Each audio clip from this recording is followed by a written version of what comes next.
Today, breaking news from student government, the opening of the new parking garage, and UNF basketball on ESPN3. That's all coming up right here on Spinnaker News.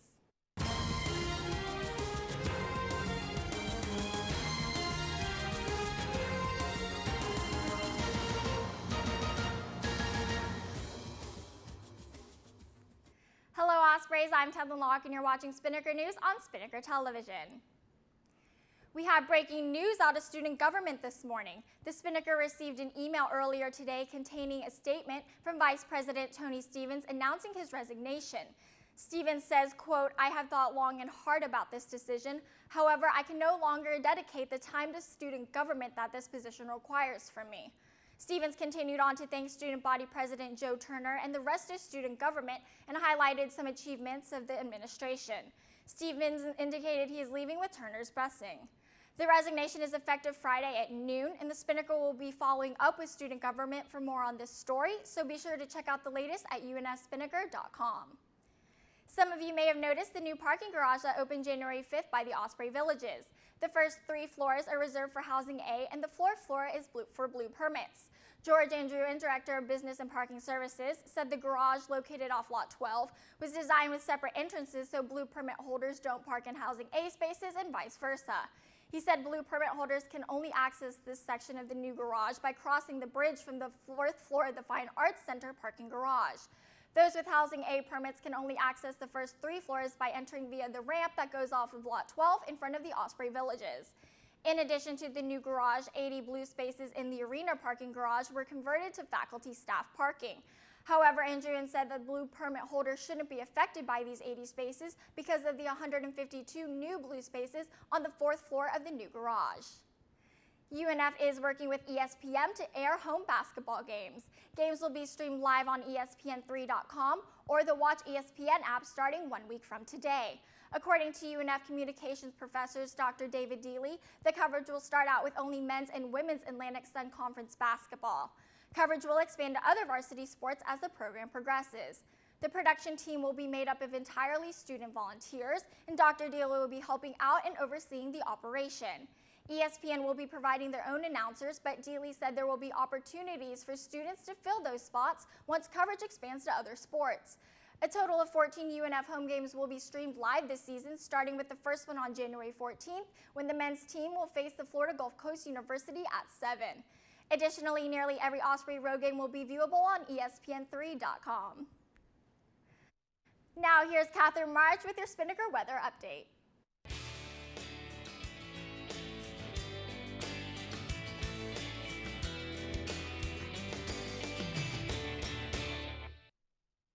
Good morning, Ospreys. I hope you're having a great first day of the semester. I'm Catherine Marsh here with your Spinnaker weather update. It's currently 48 degrees, and as you can see, it's going to be a sunny day today with a high of 63 degrees and a low of 38 degrees. There will be northwest winds from 7 to 13 miles per hour. As for tonight, temperatures will plunge with an Arctic cold front, bringing in a low of around 28 degrees with wind chill values as low as 19 degrees. So make sure to grab your scarf on the way out. As we check out the surf for today, Surfline reports that waves will be 1 to 2 feet, which is knee to thigh high. Today might be a good day to break out the paddleboard. And as for tomorrow, we are looking at a mostly cloudy day with temperatures at a high in the mid-40s and a low in the mid-30s. Well, that's it for today's weather update. Now let's take a look at your 3-day forecast.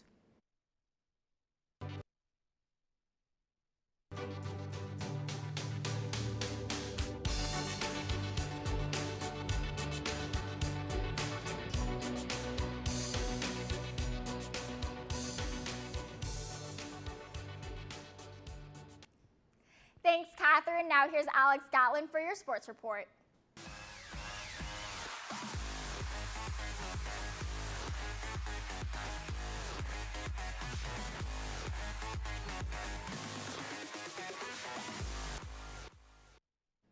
Good morning and welcome back, Ospreys. I'm Alex Gatlin. With plenty of action, let's get you caught up with what you missed over the break. The men's hoops team made history by notching their first win ever over a Big Ten conference school by beating Purdue 73-70. Dallas Moore tore up the nets with 5 threes on his way to 24 points. Purdue's head coach Matt Painter had some great things to say about Moore in his post-game conference. You know, we had some breakdowns on Dallas Moore. and we allowed him to get his head up. And we explained to our guys about how good of a player he was. And, if you let a guy like that get his head up, he's going to make some shots. That win was the 5th in a row for the Ospreys. Only a week later, the team fell to Tennessee Tech 82-80. Interesting start in this one, as the Golden Eagles were awarded 2 technical foul free throws before the game even started. According to head coach Matthew Driscoll, the techs were given after sophomore Romello Banks dunked during a pregame warm-ups. Though Banks was warned by an official after his first dunk, he proceeded to dunk again. Those 2 points ended up being the deciding factor in a ball game where the Ospreys lost by 2. The Ospreys would have a rough stretch after the loss, losing 5 of their next 7. Their only wins would come against Florida A&M and Trinity Baptist. The ladies hoops team would fare a little bit better over the break, going 5-2. Their only losses came in the hands of in-state foes Florida State and Florida. Over in the pool, the ladies swim team lost back-to-back meets at Florida Gulf Coast and FIU. Well, that does it for your Osprey sports action. Now back over the desk.